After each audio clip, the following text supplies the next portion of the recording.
Welcome to the RFP Success Show with host Lisa Rehurik, the #1 sought-after authority on RFP success. Each week, we bring you information, strategies, or resources to help you win more business through RFPs and have a little fun doing it. Let's get this week's episode started. Hello, everybody, and welcome to the RFP Success Show. I am your host, Lisa Rehurik.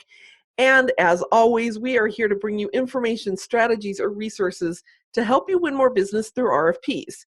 So we're going to go ahead and get this week's episode started. It's a Friday. My tongue is twisting, just so everybody knows. You're listening to this on a Tuesday, but I'm recording it on a Friday. But I've got a great guest today. Her name is Dr. Sharon Lamb-Hartman, and she's CEO of Inside Out Learning, which is an award-winning leadership, team, and organizational development consulting company. She's got a lot of experience, over 25 years. She's also really impressive from an educational perspective. She's got a doctorate from Columbia, a master's from Cornell, and she really, with her Inside Out Learning, leads to transform companies, teams, and people to become better than their past best. She was also co-founder of Central Phoenix Women. And what I am really excited about to talk to her about today is presentation skills, because this is one of her areas of specialty. And for all of you listening in the RFP space, of course, we a lot of times have to deal with finalist presentations. So that's really what we're going to talk about today. Dr. Sharon, welcome, and thank you for being here. Thank you so much for having me, Lisa. It's great to be here. Absolutely. I'm super thrilled to learn from you, because this is an area that I don't spend a lot of time in, and I feel a lot of times like presentation skills and the presentation for our RFPs are more of a second thought. So we're excited to get a lot of tips from you.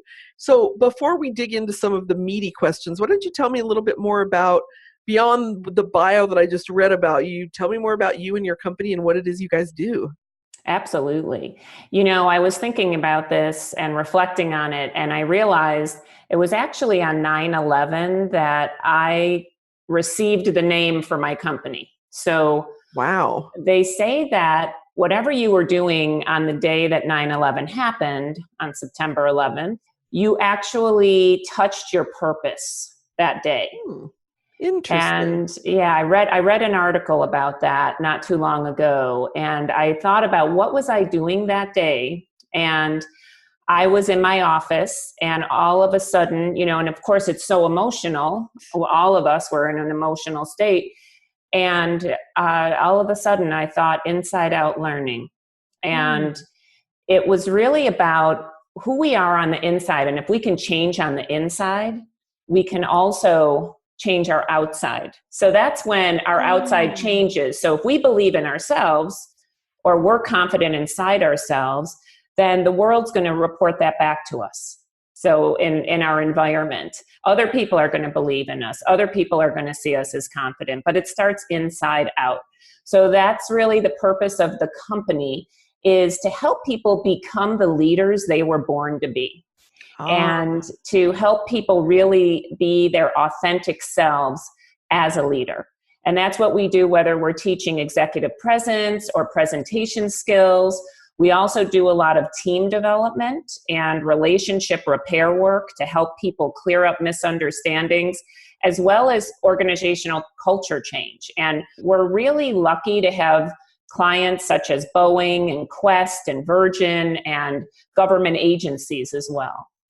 Wonderful. Well, there's a whole lot that you just said there that I think is going to benefit our listeners, because I wholeheartedly believe you that within ourselves, if we don't have it together internally, externally it shows some way, shape, or form. Yes. And when we go into these presentations, you know, sometimes we're so concerned about the content of the presentation, which of course is important, but how we show up is just as important, right? It is. It absolutely is. And I don't think everyone realizes that. Yeah. And it was interesting because when you and I talked the first time, right, you talked about that. You actually talked about the different elements of a presentation. So one being the presentation itself, but also how each presenter shows up to that presentation. So can you talk a little bit more to that and maybe share some key elements that really need to be present for each of those? Yes. So as far as the presentation goes, we teach a formula for presentation success. So many times people will just start with an opening, but we go one step back. We say, you better know your audience and tailor your message when you're writing the presentation to your audience. Bless so take you. the time. Yeah, exactly. Right. Because the same message isn't going to work for every audience. Right. You really have to think about what's important to them, what's going to hook them to listen to you, what type of details do they need, and even what they're willing to compromise. So take the time to get to know your audience and then write the message for your specific audience. And we say then you get an attention-getting opening. To get their attention, you have only about 30 to 90 seconds before they decide whether they're going to listen to you. And then you go into an executive summary where it says, here's the purpose of my presentation. Here's what you're going to get from it. And this is what I want at the end. Do you want a decision? Do you want buy-in? Do you want to agree on next steps? Whatever that might be. Always make sure to have an agenda, because 70% of personalities need an agenda to follow a presentation. Oh, that's a great statistic right there. 70%. 70%. I'm all about personality types and behaviors, and anybody that's been listening to the show hears it on probably every one of the podcasts, no matter who it is, behavioral styles and personality. So that's a big statistic. And especially if you're talking to a group of people that you don't know who they're going to be. There's going to be maybe 5 of them, multiple personalities. So that's really good to know. 70%. Wow. 70%. So even if you're in the 30% and you're like, I don't need an agenda. Why would I need an agenda? Have one, because 70% of your audience typically will want one in order to follow along. We also teach how you create a clear body message of your presentation. And we have an acronym that we follow called HORSE. So you highlight the first point and you highlight your point. You then say, okay, so what? And you talk about what's relevant. So that's the R in the HORSE. You can summarize if you need to, unless it's a short point, that's optional. And then you ease into your next point, or you ease into the close of your presentation. And you always want to end with fireworks with your presentation, so people remember you. Ooh, good point. Yeah. So I think the formula for presentation success is, if you follow it, I guarantee you will have clearer presentations and ones that are impactful and meaningful. We've done this for over 20 years and around the world. And no matter who we teach this to, our clients say, wow, my presentations have gone to a completely new level. But then you talked about also, how do we show up? And that's equally important. So if you're presenting to a military audience, you're not going to wear jeans. Please don't, because they will discount you because they're very formal culture. Yes. So you have to know. But if you're presenting to Google or Facebook, well, that's another story. So you have to really assess. You need to know how you dress and how you show up. Who are you as a leader? How do you want to be seen? We help people connect with their leadership brands of who they are as a leader, and even to practice executive presence qualities like confidence, like warmth, like openness in how you present in your character and being your authentic self. So if somebody isn't naturally confident or naturally warm, because there's people that are really buttoned up and really kind of technical, and they don't necessarily have that warm personality, can they be taught how to be that person? Absolutely. So what we do is we actually teach these 12 executive presence qualities. And so one is warmth, one is confidence. And we help people to pick 2 they really want to develop in themselves. And we share ways they could develop those qualities. So, for example, warmth, smiling, just simply smiling. Like right now, I just started to smile, and you can feel that. Even if you weren't seeing me, you can feel when someone is smiling. Is a great way to demonstrate warmth.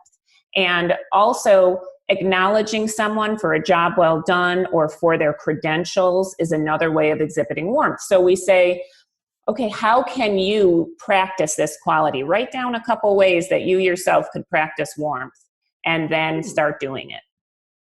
I really love that, because a lot of the people that I work with are very technical. I work with consulting firms. I work with IT firms, engineers, and they tend to be very heady, right? Very much just from the technical specs perspective. They're not business developers. Right. And so I love that you're talking about this and how they need to be thinking, hey, I get that that's not who you are, but guess what? You've got to adapt a little bit to your audience so that they can feel connected. It doesn't matter how Yes. smart you are if they don't feel connected, right? Absolutely. Right. Because they're assessing you, especially when you talk about an RFP, because we work a lot with teams as they're developing oral presentations for part of their to Yes. win an RFP. Yep. And they're assessing you. Do I want to work with you for the next 1 to 10 years, however long that RFP is going to be for? And so you want to show that you're relatable, you're pleasant, that people want to work with you. I would wholeheartedly agree. And I actually think that that's shifted over the past 5, maybe even 10 years, where there's more of an expectation that there is some vulnerability and there's some authenticity there. And it's not just, yes, you've got to have the knowledge, you've got to have the experience, the technical know-how. Of course, that's a given. But all things created equal in your competitors, and everybody's kind of got the same abilities, this is what it's going to come down to, right? I love you saying that, because something we say is that your presence accounts for more than 26% of what it takes to get a job, to land a contract, whatever that might be. So there is research that shows it can go anywhere from 26% to 80%. Your presence alone. So you could have the most outstanding technical RFP that you have written.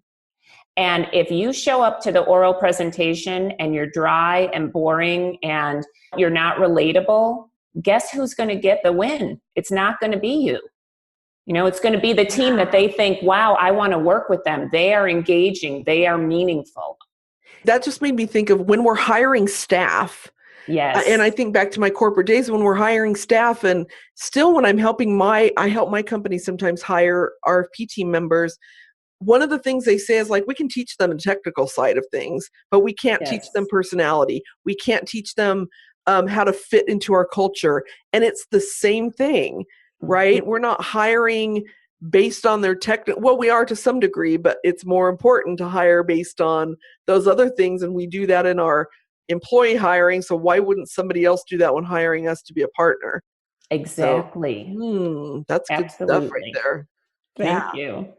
All right. And I loved your HORSE acronym because I really loved too the agenda and the quick summary, and kind of like that little mini executive summary, because I also find when we're talking about personality styles, not everybody's going to listen to the details. So that executive summary helps those unfocused people. And let's say that you go into a presentation and you think you have 30 minutes, and then they say, oh, you have 5 minutes. It's been cut. That's happened to all of us, right? Yes. And 5 or 10 minutes. Well, you better start at that executive summary chart, because if you have the chart that summarizes, here's what I'm here to talk to you about or with you about, and here's what you'll receive, and here's what I want. I've known people who have gotten what they wanted just on that one chart. Ooh, beautiful. Yeah, and not even having to go through the presentation, because it's so crisp and clear why you're there and what you need.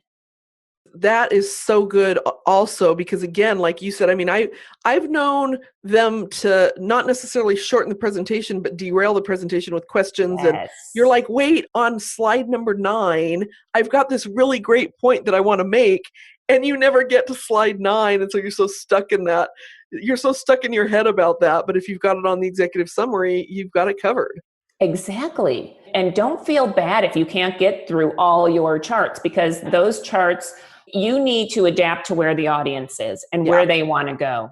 Or you could say, more of a facilitative thing, if someone's asking you a lot of questions, to say, you know what, that's actually coming up in 2 charts if you can hold that question until then. But you have to really see what type of audience it is and whether to answer that question right there and then, and even advance to the chart and then come back. Or you can ask them to wait a moment until you get to that point. Great advice. Great advice.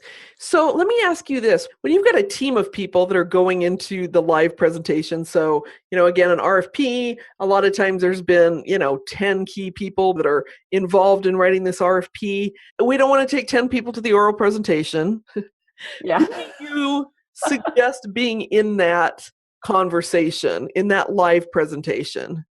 So that's a great question. And all the orals that I've helped people prepare for, they have a lot of requirements and you have to really meet all the requirements. So many of them dictate that they'll say you have to have between 2 and 4 people presenting, or they'll say, just let us know who's going to be presenting from your team. And I would say, so this last one we coached, all 6 people ended up having a role. And the reason they did that is it was a 2-hour presentation. So it was a long presentation. So it also matters how long your presentation is. And this contract was going to be for about 7 years. They wanted to make sure that each team member was introduced, that their expertise was demonstrated, so that the audience saw, wow, that person is this kind of expert. So they wanted all of their team members, which were the 6 leaders. And of course, they had team members under them that did not come to the presentation, but they wanted to showcase their 6 leaders that they would be working with closely.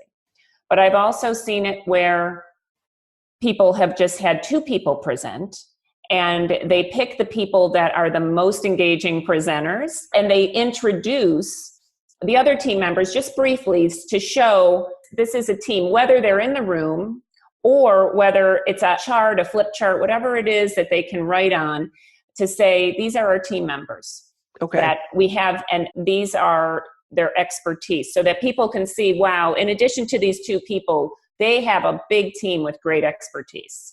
Wonderful. Wonderful.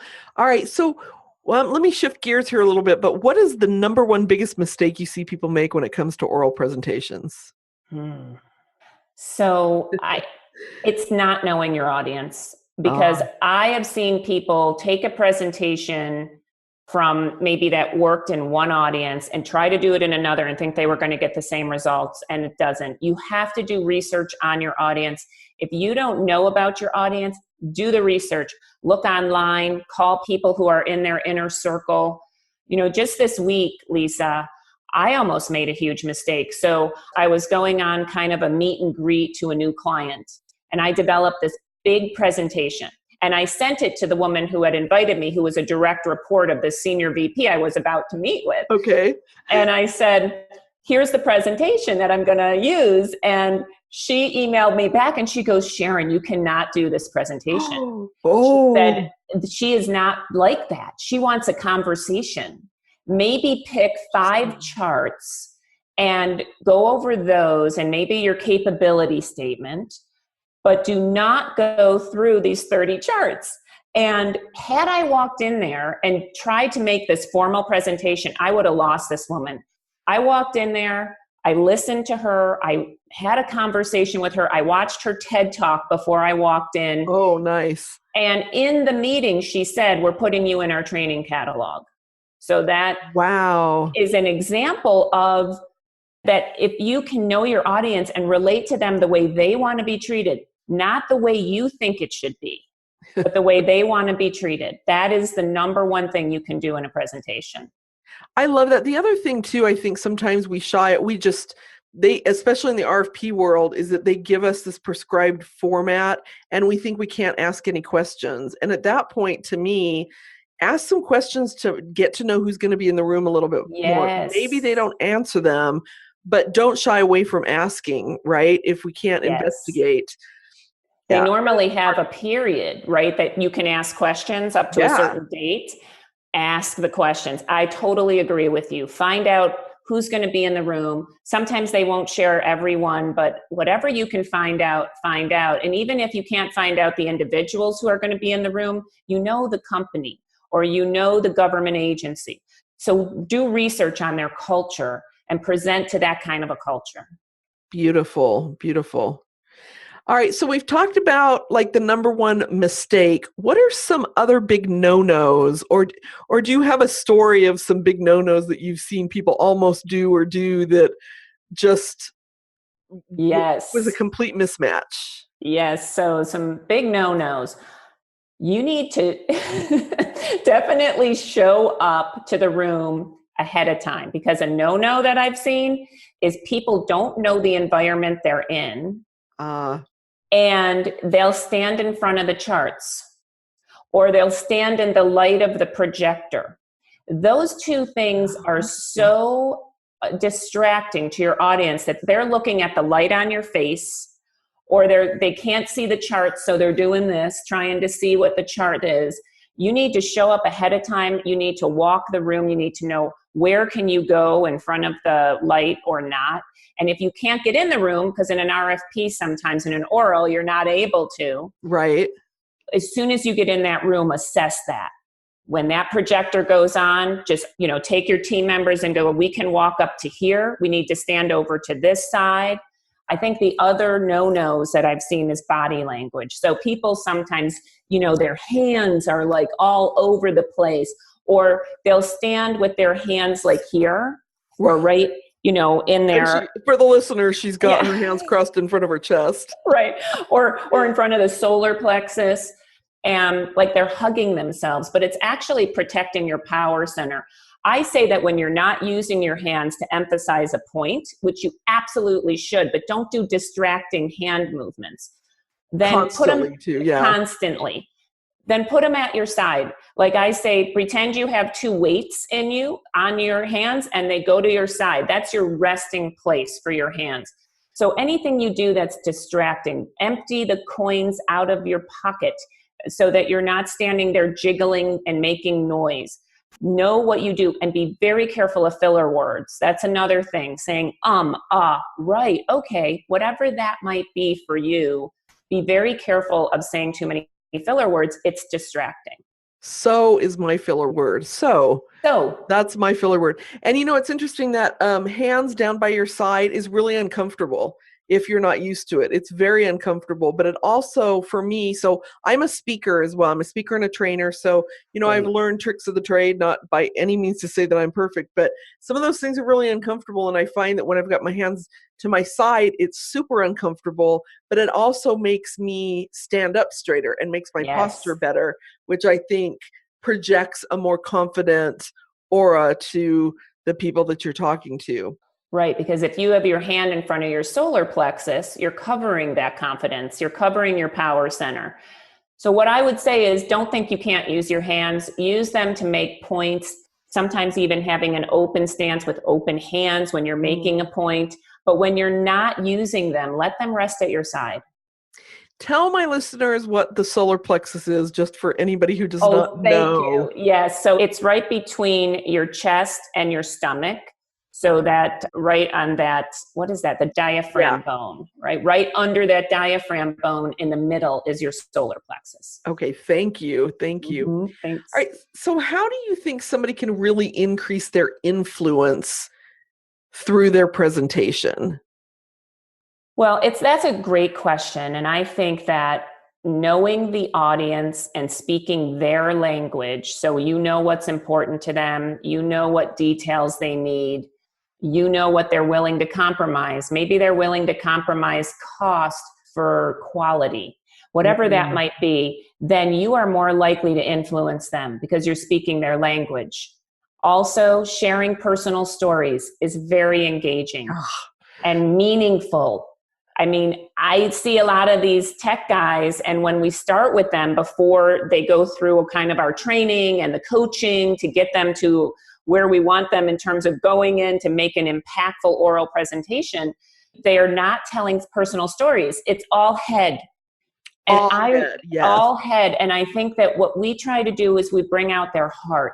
So many times I'll even say, when you introduce yourself, don't just say, hi, I'm so-and-so from this company and I do this. You need to say, why do you do that? What makes you uniquely passionate about what you do? Why do you get up and come to work every day? That's the kind of stuff that gives people chills when you're introducing yourself and makes you want to engage with that human being in front of you. I also say, please use more visuals like pictures. If you use words, few words, I do the 5x5 rule, no more than 5 bullets and 5 words per bullet. Because if you are using more than that and you think that your audience is where you are, you're wrong. I see so many tech guys put 8-point font and fill the whole chart with the 8-point font. Yes. And then they talk to it like that's what they think, that where they're at on that chart, that their audience is in the same place, and they have no idea where they are. I tell them to use the grandma theory. How would you explain this to your grandmother? I love that. Yes, simplify the message. That's another, I love that, Lisa. Simplify the message is another way to help influence. Yeah. Because you don't have a lot of time with them. They need clarity. They need you to be concise and to be engaging. Well, and I love that you talked too about I love the 5x5 because that's a concrete implementable thing right now. But I also love how you're talking to the emotion, because we talk about that a lot these days. And I know some of my clients just roll their eyes and they're like, they come from a little bit more of the old school corporate buttoned up. And, back to my comment earlier where I was saying 5 to 10 years, maybe more in the last 5 years, everything has changed. And people want stories because people will buy much more based on emotion. I don't care what they're buying, if it's their money or not, they're buying more based on emotion. And those stories really connect us to the emotion and the authenticity of somebody. Exactly. And that's what people remember. They remember if you have an engaging visual, and they remember your stories. Yep. That's what people remember the most, and how you made them feel. Yeah. So that is the key. Yeah, and that's to your point earlier, is how you made them feel. This is somebody we're going to be working with for the next, 3, 5, however many years. We want to know that you're going to be likable and trustworthy, obviously. But like, I'm going to like when you come into my office for a week or whatever that looks like. Exactly. They want to know, I want to work with this person. I want to work with this team. It's so important. Yes. And I would also say another tip is, we say don't use under 21-point font. And I know a lot of your listeners are probably going to be like, are you kidding me? But yeah, if you are in a big room, people cannot see under 21-point font. You know what I do? I end up taking a picture of it and then blowing it up on my phone because I can't see it that far. Yes. That's probably because I need some glasses. But if you stick to the 5x5, though, you can get 21-point font in. Easy. Yeah, absolutely. Oh, so many great tips. Dr. Sharon, thank you so much for being here. So tell our listeners, if they want to get in touch with you to help them out, to learn more from you, how can they do that?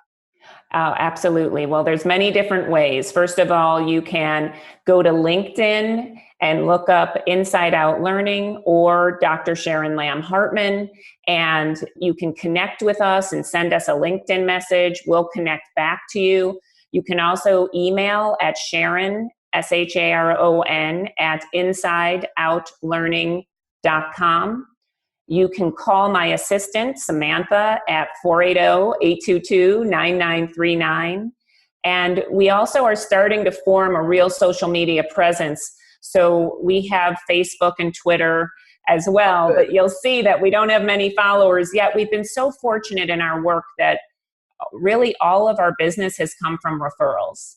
Well, that says a lot about you. And see, what's kind of interesting about this is that I can tell just by talking with you, and you and I don't really know each other. We've spoken on the phone once and met live very briefly once, I think at a networking event. So, but I can already tell based on the conversation we're having that you know what you're doing and that you've got that connection ability. And it's not because I know a whole lot about your track record.